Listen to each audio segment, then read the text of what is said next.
Mr. Speaker, sir, on the 7th of June, that is last week, la Chambre a résonné par le 103 coup tape la table following the presentation of the budget by the Minister of Finance.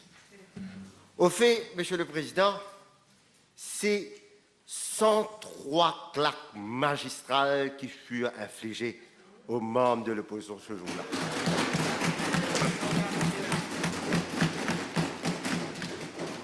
Les coups reçus leur ont fait tellement mal qu'ils n'arrivent même plus à accorder leur violon quand il s'agit de formuler des critiques contre ces mesures. I will, during the course of my address, say how and why. First of all, I would like to congratulate my colleague, the Honorable Panganaden Padeachi, doctor, for having come up with measures that were beyond the expectations of everyone, I must admit, including opposition members who were left stunned.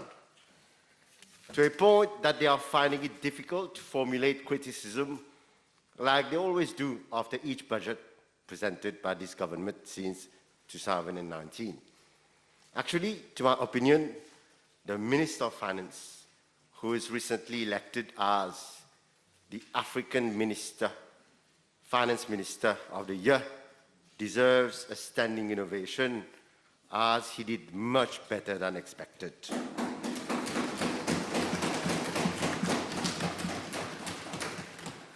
Why I say so, we all know the context in which we are today, a difficult and complex one.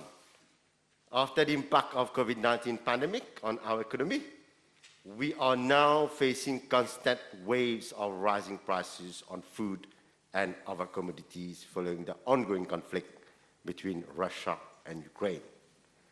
Despite these challenges, faithful to his values and principles, the Minister of Finance did not remain insensitive.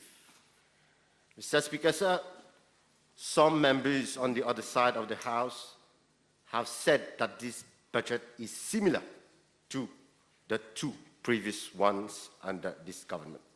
Actually, in order to cement the already fragile areas of our economy, there is no alternative than to pursue continuity in the vision of this government. This budget is therefore an extension of the previous budgets under this government, which is a sine qua non requirement to mitigate the impacts of COVID-19 and the after effects of the war in Ukraine. Hence, from all quarters, the big question was, what scope did the government and the Minister of Finance have for budget 2022-2023? Mr. Speaker, sir, nobody knew the answer to that question before the 7th of June. But once again, and against all economic odds, we chose to focus on our population, our people. We chose not to depart from the philosophy inherent to this government. Measures contained in this budget embody the main priorities of the MSM government, which is to shield the most vulnerable whilst at the same time investing for a better future. Since coming to power in December 2014, this has been our motto. Mr. Speaker, sir, at this juncture, allow me to respond to some criticism that have been formulated by some members of the opposition who intervened yesterday, especially to remind Honorable Shakil Mohammed and other members of the Labour Party of some undeniable facts. Monsieur le Président, une fois n'est pas coutume, on a entendu les mêmes formules habituelles, comme budget FISET, budget d'effet d'annonce, etc. Mais j'invite la population à faire une simple comparaison entre ce gouvernement et celui qui fut appelé à gérer la crise financière de 2008-2009. À cette époque, on se rappelle de la régime Travail, que la régime Travail avait alloué des stimulus packages conséquents à 2 entreprises, l'un opéré dans le secteur du BPO et l'autre dans le textile. Le peuple n'a pas oublié comment ces millions de roupies avaient été dépensés. Et le pire, c'est que ces entreprises, au lieu d'être sauvées, avaient mis la clé sous la paillasson. Combien de gens se sont retrouvés sans emploi du jour au lendemain? Est-ce que vous vous souvenez, monsieur Assiavaden? Je me pose la question, est-ce que le membre du poste Travail et ceux du PMSD se souviennent de ça? Monsieur le Président, depuis la présentation du dernier budget, mardi dernier, un ancien ministre des Finances du poste Travail a refait son apparition. Ramassitanen, comme on le surnomme, la queue de ... comme le surnommé honorable Béranger, écrit la queue de ... chip. L'honorable Béranger, c'est honorable Béranger qui le surnommé comme ça. Honorable Béranger écrit, écrit des articles dans les journaux et intervient à la radio. Il ose nous donner des leçons en économie. Je voudrais rafraîchir la mémoire des membres du gouvernement, post-travail CPMSD, s'agissant de leurs collègues d'alors. Ramassitanen, il ne faut pas oublier, c'est lui qui avait introduit la National Residential Property Tax, connue comme le fameux NRPT. Et pire, une taxe sur l'épargne du jamais vu. Ces mesures, je suppose, ont été présentées au cours de la présentation d'un de ces budgets. Monsieur le Président, en consultant le Hansard, je n'ai vu aucun des membres du poste-travail PMSD présents dans cette Chambre aujourd'hui s'opposer à ces mesures. Bien au contraire, je suppose qu'ils ont tapé la table ce jour-là.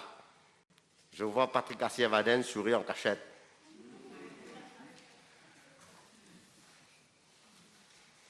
Honorable Mohamed, qui aime nous donner la leçon et qui prétend être différent des autres, où était-il à cette époque? Pourquoi n'a-t-il pas questionné ou même opposé son ministre des Finances et le convaincre de changer sa position sur les taxes immobilières et de l'épargne? Puis, Monsieur le Président, après la mort de la tisane, laissez-moi vous citer un article de l'Express en date le 30 avril 2010.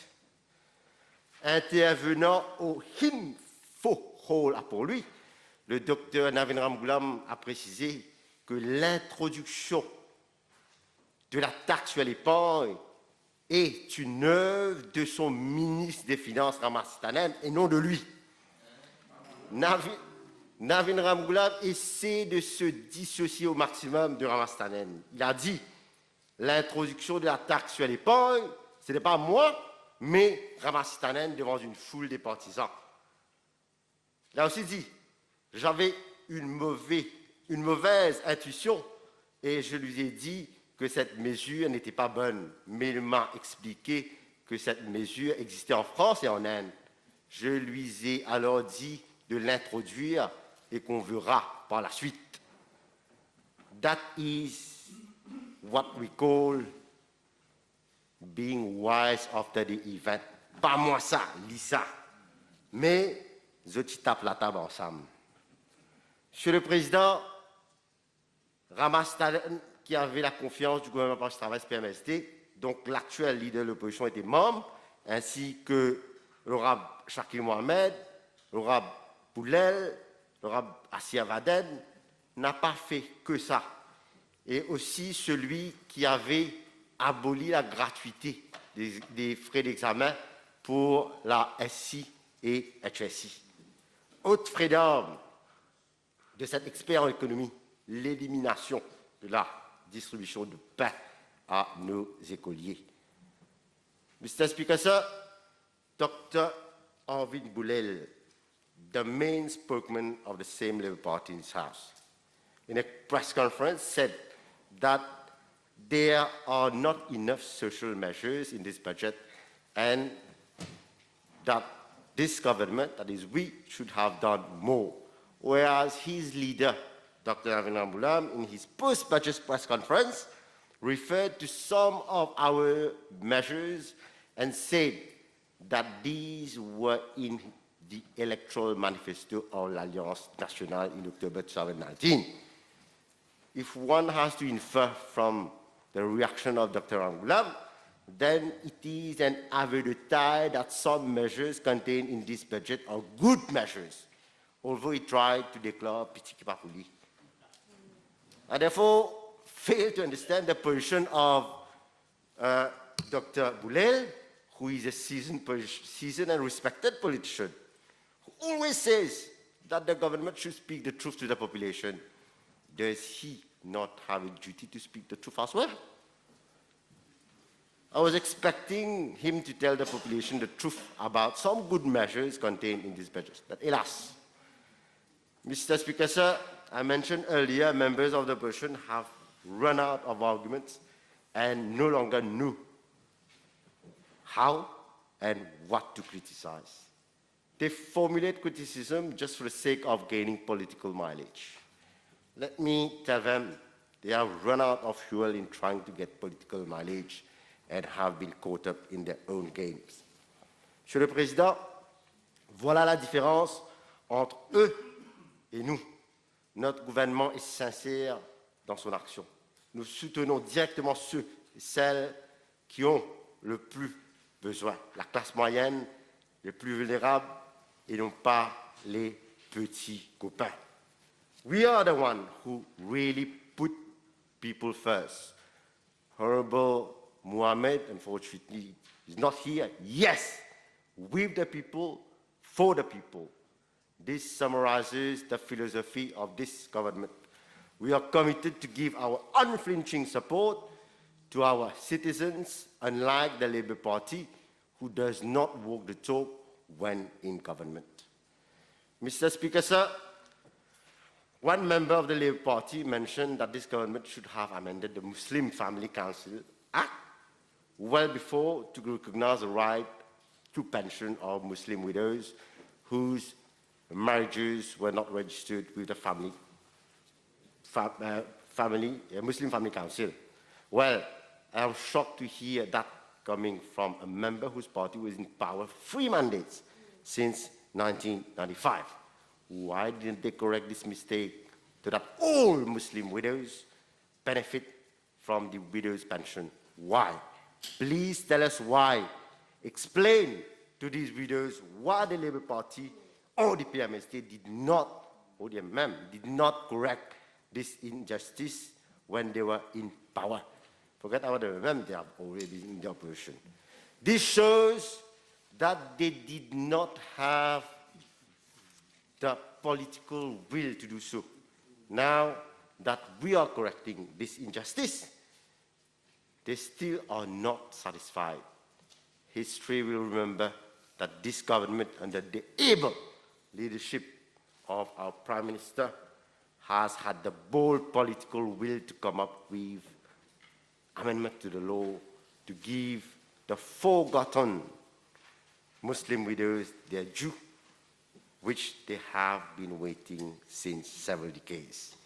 I hope their duas will be with us. Monsieur le Président, le Premier ministre l'a dit lui-même, le budget 2022-2023 fut un des plus difficiles à présenter. Mais aujourd'hui, le constat est unanime. Ce budget est une véritable bouée de sauvetage pour les Mauriciens. Suivant la vague d'augmentation des prix, tout azimut, Depuis quelques mois, le gouvernement était attendu au tournant.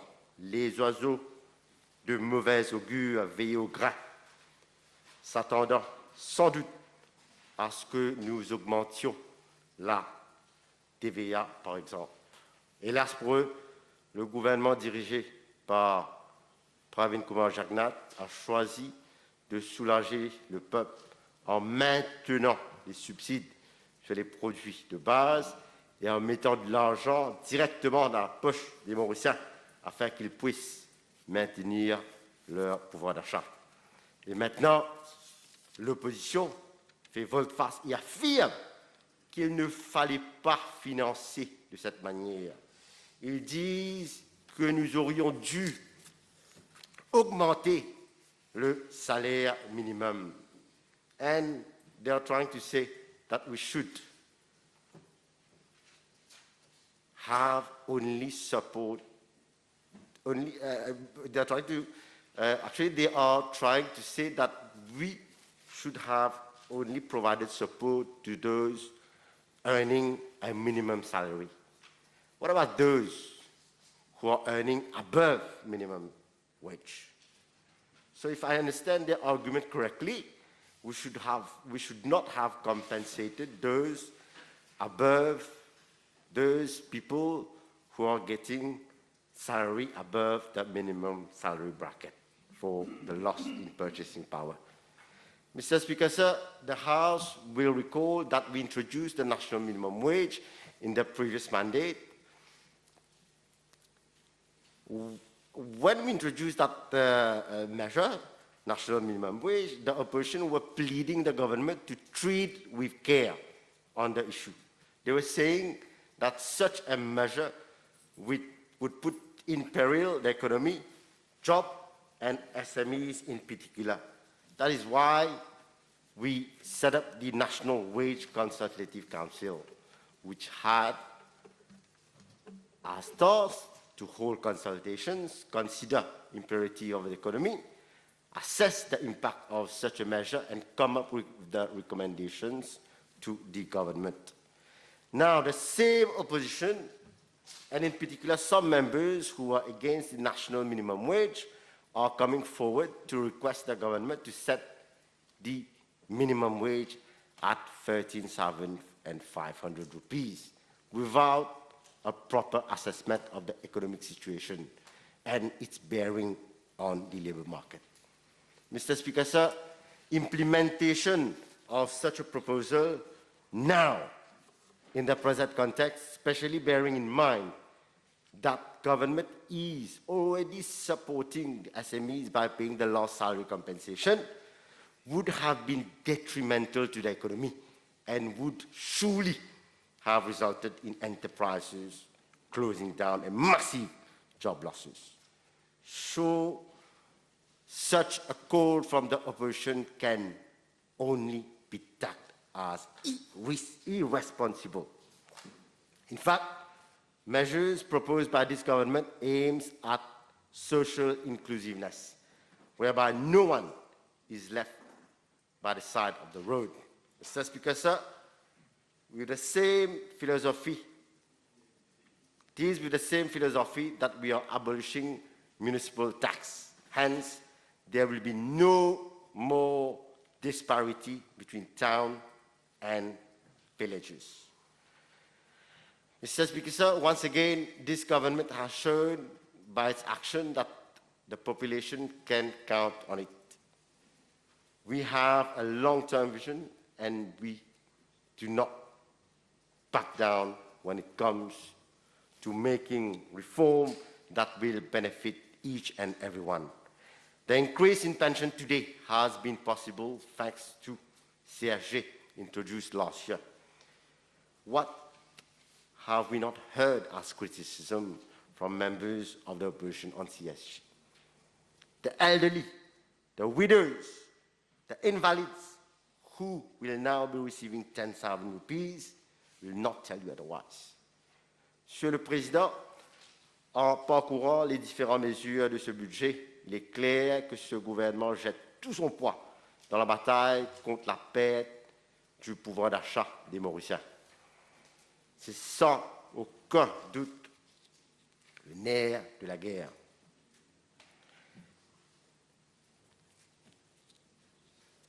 Il n'y a qu'à voir les annonces faites concernant le relèvement des plafonds fiscaux, ainsi ceux touchant 25 000 roupies à 53 846 roupies par mois ne seront imposés qu'à hauteur de 10%.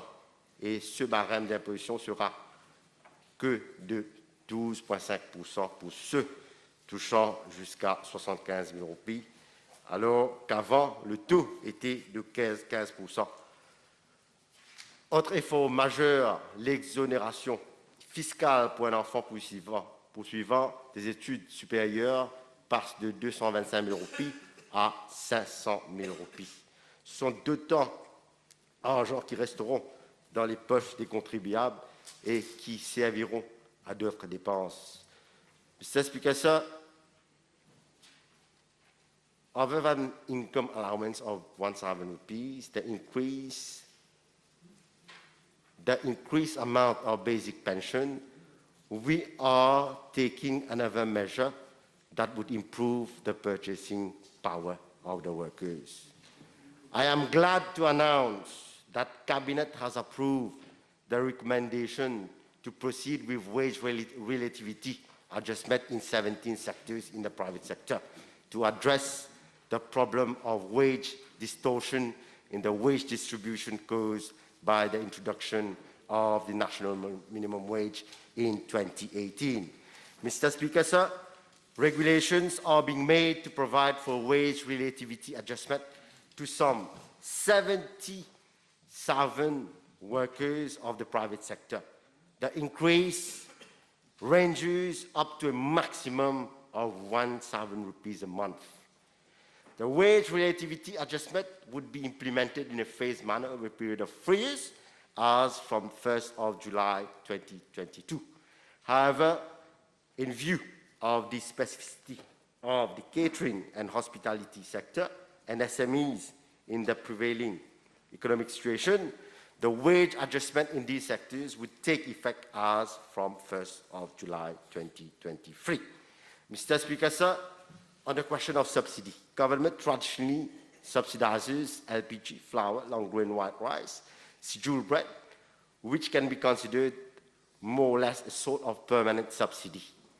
During the pandemic, with the surge in freight cost and absence of visibility, it was imperative for the government to intervene and protect consumers who were taking the whole burden of price increase to, in many cases, to an extent of unaffordability.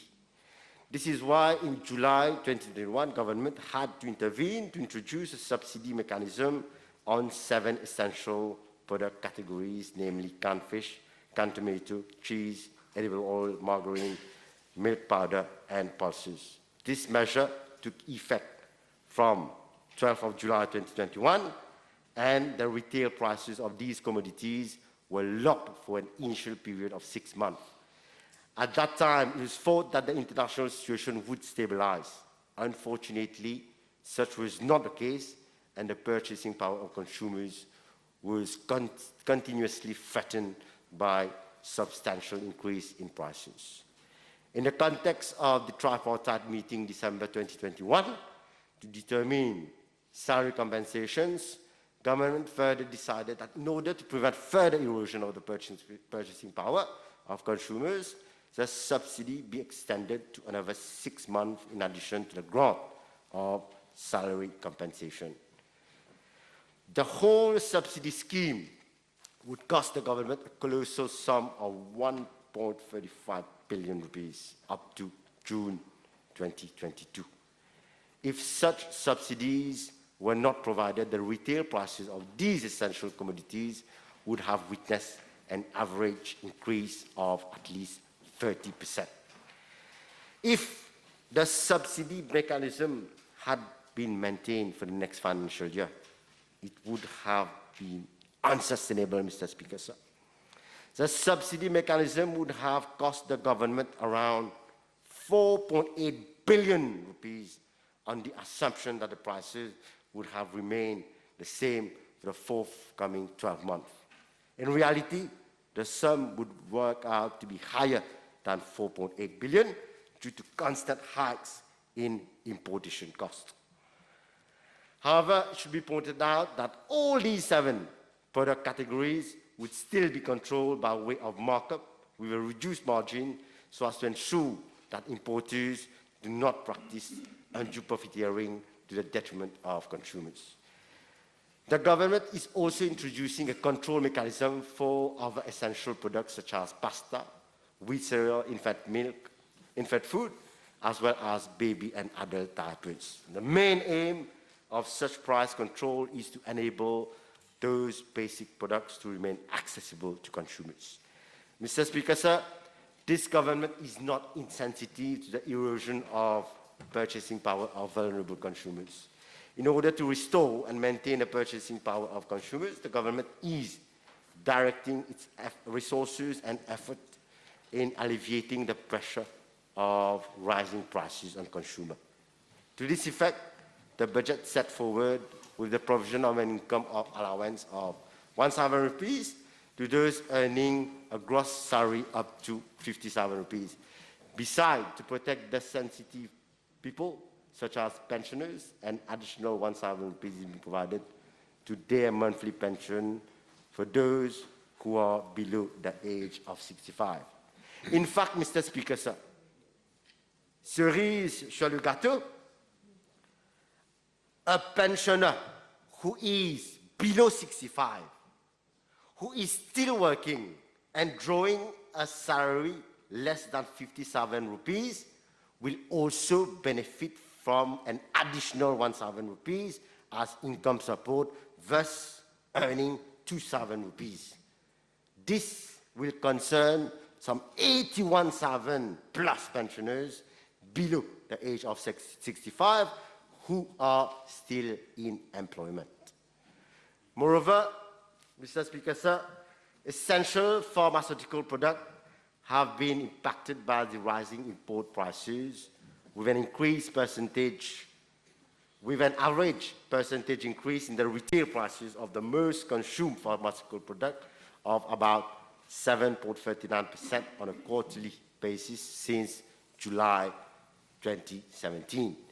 The main factors that account for this increase include a rise in cost, insurance, and freight of 5.77%, an increase in freight cost of 36.43%. The free on board value has also increased by 6.07%. The government has not remained insensitive to such increase in prices of medical products, which do affect each and everyone. In line with the recommendation of the market study of the pharmaceutical sector carried out by the Competition Commission and not that from the leader of opposition as mentioned by some members yesterday. A system of regressive markup will be implemented so as to reduce the margin of pharmaceutical products. The regressive markup will be premised on the model of the higher the price of a medicine, the lower would be its markup.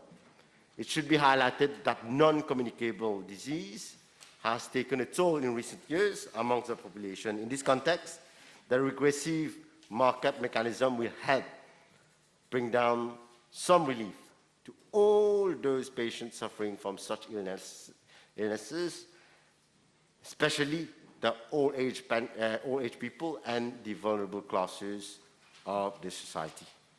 Mr. Speaker, sir, let me reassure Honorable Utim, who questioned the stand of the government on parallel import yesterday.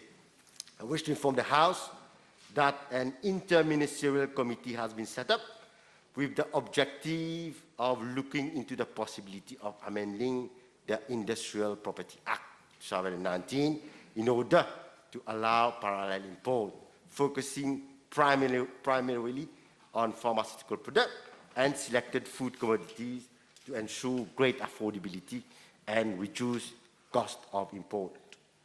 The committee would soon complete its work and will submit its recommendation to the Cabinet. Mr. Speaker, sir, It is believed by some quarters that shifting partly towards an international exhaustion regime would lead to the importation of counterfeit or simply dumping of harmful products.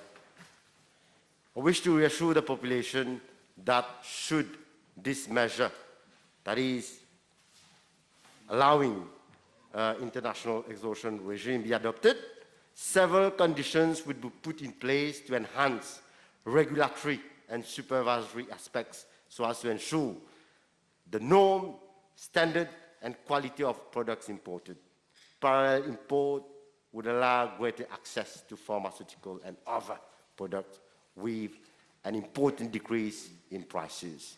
It is apposite to mention here that Mauritius Chambers of Commerce and Industry have expressed concerns on the introduction of the parallel import.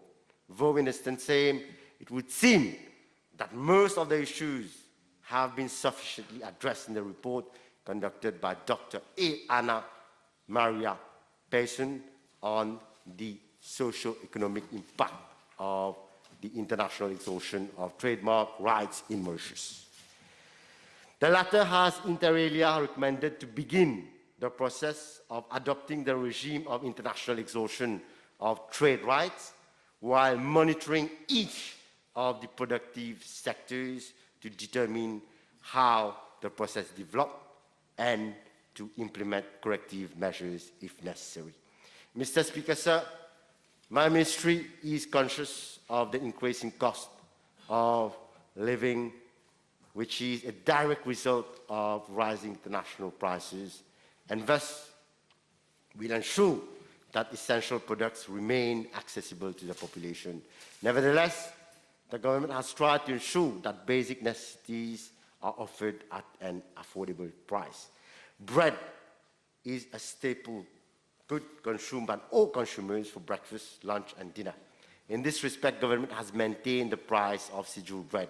It is important to note that the Association des propriétaires de boulangerie had asked for an increase of 4.10 rupees in the price of bread to ease their financial constraint.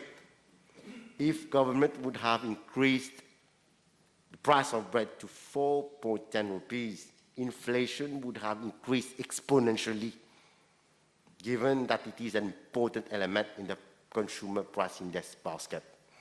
To alleviate the burden on bakers, 1.4 billion rupees is being disbursed by the government for a subsidy of 591.25 rupees on a packet of 25 kg flour. Bakers will therefore continue to pay a bag of 25 kg of flour at 108.85 rupees instead of 700 rupees, Mr. Speaker, sir. Therefore, moreover, the price of flour sold to consumers is 9.70 rupees per kg, whilst the real price is 28 rupees per kg, thereby implying a subsidy of 65%.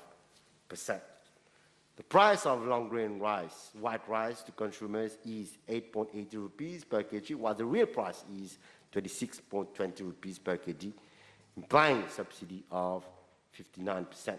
The total annual subsidy on LPG flour, long-grain white rice amounts to around 4.5 billion.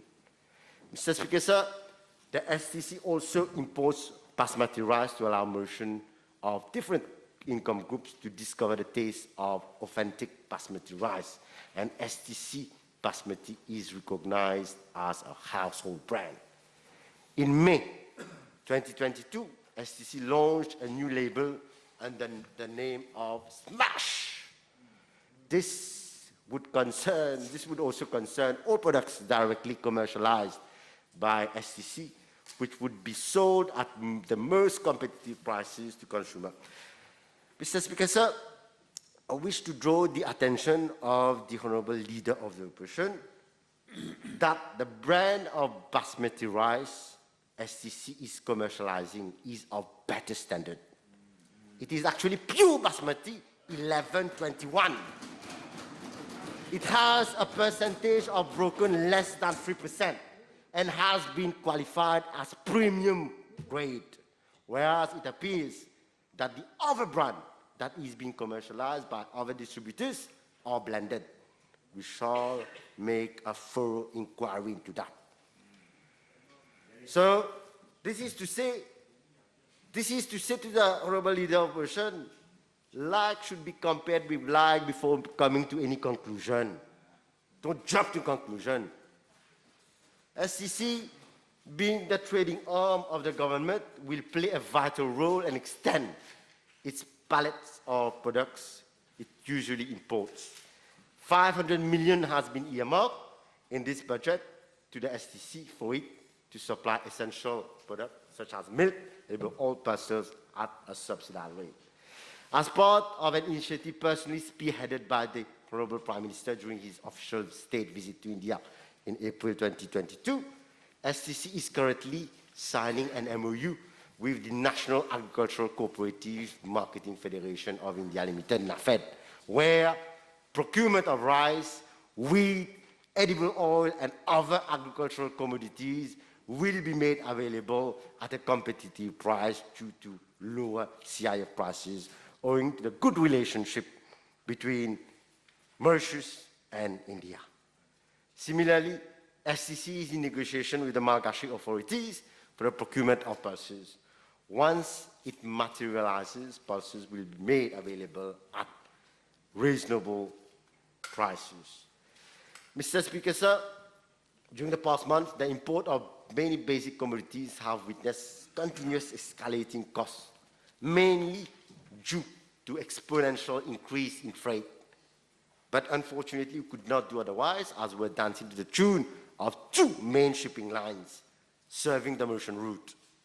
Hence, the charter of the two regional vessels, which aims at ensuring adequate and timely supply of commodities at reasonable cost, is a far-reaching measure and should be uploaded by everyone in this country, including opposition members. Phase 1 of the project will cater for the South Asian route, including India, Sri Lanka, Seychelles, while Phase 2 of the project will concern Eastern African route to service trade partnering countries such as Madagascar, Tanzania, and Kenya, and so many to add on the list.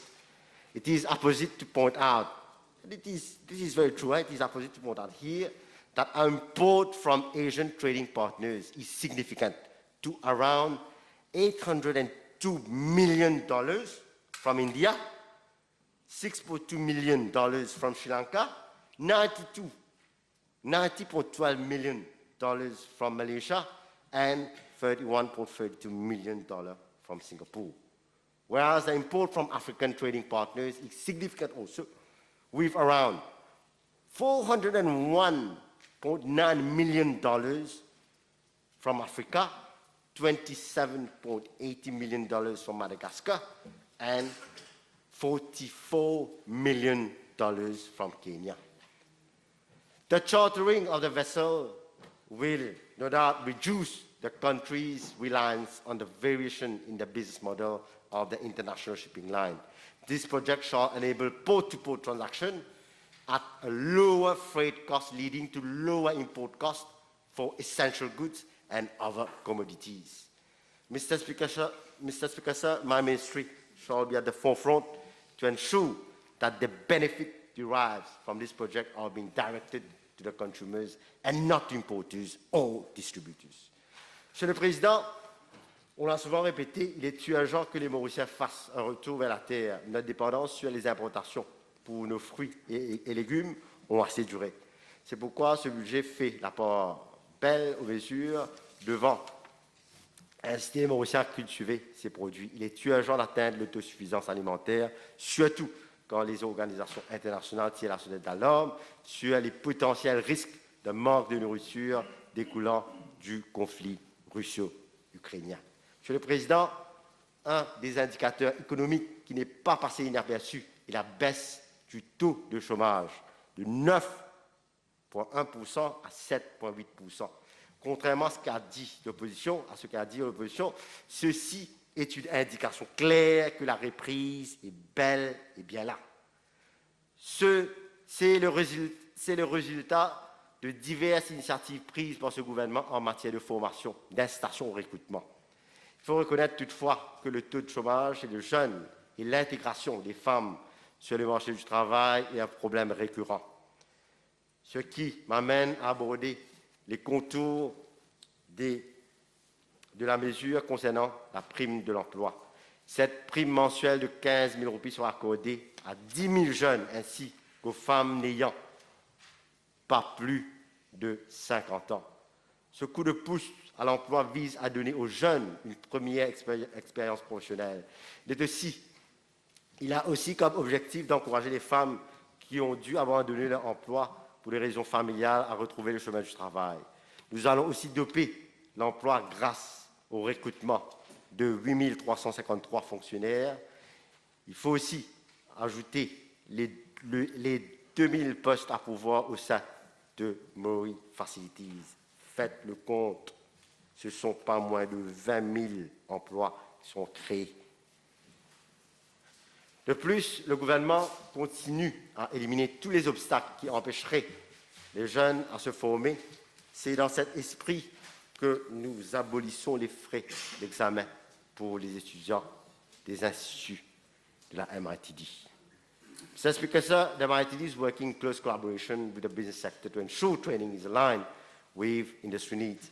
We are focusing our skills development for school leavers and employed for enhancing their employability and in reskilling and upskilling of those who are not fully employed due to the economic crisis, enabling them to maintain their employability. Youth unemployment has been recognized as a serious challenge in developing countries and advanced economies. Mr. Speaker, sir, in fact, when you look at the statistics of youth unemployment in Mauritius since the 1990s, there is a trend which is rather striking. In 1991, when the MSM was in power, youth unemployment rate was at 21.39%. Then, from 1995 to 2000, under the Labour Party government, it rose from 23.17% to an average high, to an ever high rate of 26.75%. In fact, this government is doing better in its action to tackle youth unemployment than the PMSD and Labour government regime. Even after 2 years of COVID-19 and its impact on our economy, figures shows that youth unemployment rate decreased in the third quarter of 2021 to 26.4% from 32% in the corresponding quarter of 2020. So, Mr. Speaker, sir, so as to tackle youth unemployment, we chose to rethink our strategy and decided to review the training program. Effective dual training program utilizing a combination of classroom and practical skill training present, an approach of developing skilled workforce and meeting workforce demand. The data analysis revealed that dual training program system has a significantly higher rate on return of the labour market earning compared with regular classroom vocational training program. The National Apprenticeship Program, which was introduced as a budgetary measure in the financial year 2018-2019 to enable young unemployed persons to have greater access to training. This system of training is demand-led and employer-driven. It enables an apprentice to acquire skills and work experience which make them readily employable. The National Apprenticeship Program has been quite successful, and there is an increased number of employers willing to engage in this mode of training, in both existing trade and new areas.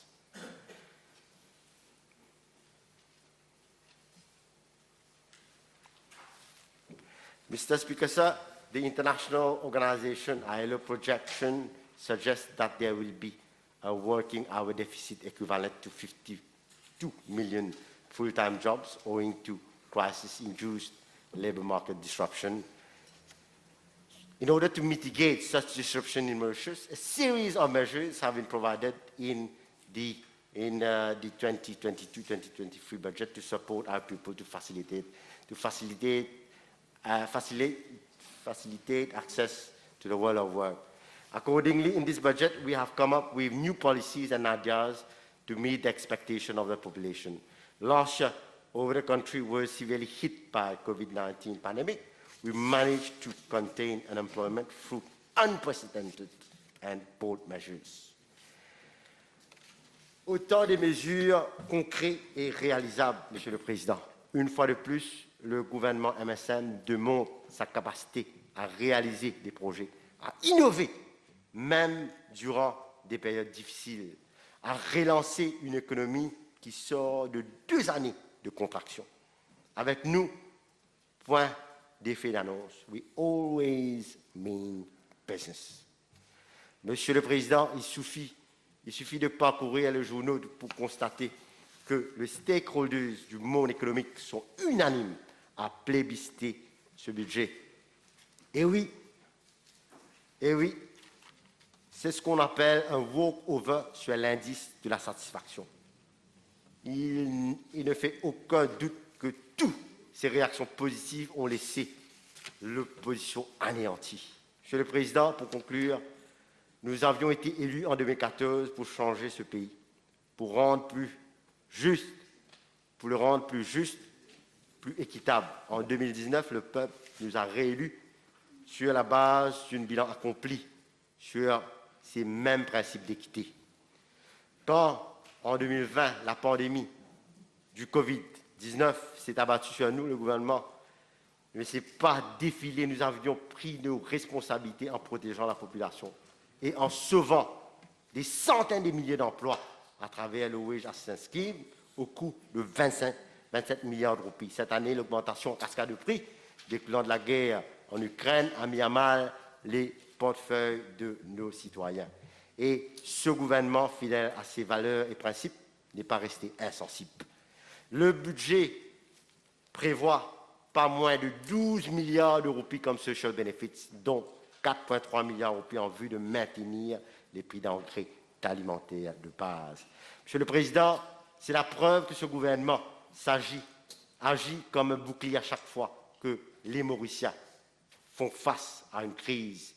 We shall continue to do so as long as we have their blessing. Merci de m'avoir écouté, Monsieur le Président.